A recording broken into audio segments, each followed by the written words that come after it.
कामगारांचे 2 महिन्यांचे थकीत वेतन थेट खात्यात जमा करण्याचे आदेश.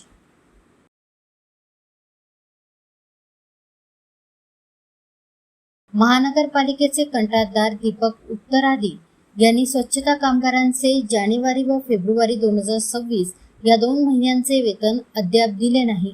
त्यांचा कंत्राट 28 फेब्रुवारी 2026 रोजी संपुष्टात आला. त्यानंतर 4 महिन्यांचा कालावधी लोटून सुद्धा कामगारांचे 2 महिन्यांचे मानधन दिले नव्हते. कामगारांवर उपासमारीची पाळी आली असताना सुद्धा तसेच शाळा सुरू होत असल्याने मुलांच्या शाळेचे फीस, गणवेश खरेदी या सगळ्या गोष्टींमुळे कामगार अडचणीत आला होता. त्यामुळे भारतीय कष्टकरी जनसंघाचे राज्य उपाध्यक्ष राकेश नाकाडे यांनी सहाय्यक कामगार आयुक्त कार्यालयाकडे तक्रार दाखल केली होती. त्या अनुषंगाने आज सहाय्यक कामगार आयुक्त कार्यालयात बैठक आयोजित करण्यात आली होती. सदर बैठकीस कंत्राटदार दीपक उत्तरादी हे अनुपस्थित होते. महानगरपालिकेचे स्वच्छता निरीक्षक अधिकारी अमोल शेळके हे बैठकीस उपस्थित होते. सहाय्यक कामगार आयुक्त चैतन्य शिंदे यांच्या उपस्थितीत झालेल्या बैठकीत कामगारांच्या हिताचा महत्त्वपूर्ण निर्णय घेण्यात आला. या बैठकीत जानेवारी व फेब्रुवारी 2026 या 2 महिन्यांचे थकीत वेतन महानगरपालिकेमार्फत थेट संबंधित कामगारांच्या बँक खात्यात जमा करण्याचे आदेश देण्यात आले. या निर्णयामुळे संबंधित कामगारांना मोठा दिलासा मिळाला असून भारतीय कष्टकरी जनसंघाने या निर्णयाचे स्वागत केले आहे.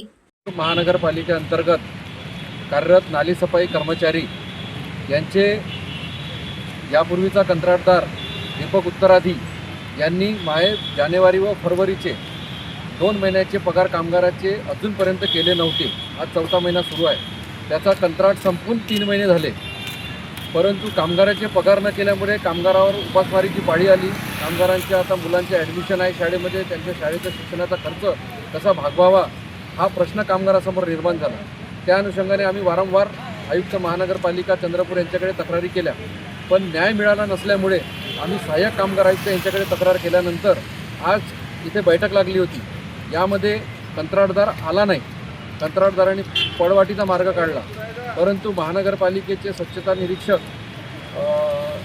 अमोल शेळके सर हे उपस्थित होते आणि सहाय्यक कामगार आयुक्त चैतन्य शिंदे सर आज यांच्या उपस्थितीत बैठक झाली आणि बैठकीत असा निर्णय झाला की कामगाराचे पगार लेबर ॲक्ट कामगार कायदा 21(4) अंतर्गत थेट महानगरपालिका मुख्य नियुक्त म्हणून करू शकते असं त्यांनी आजच्या बैठकीत ठरविले आणि 30 तारखेपर्यंत कामगाराचे पगार त्यांच्या खात्यात थेट महानगरपालिकेने जमा करण्याचे आदेश त्यांना देण्यात आले.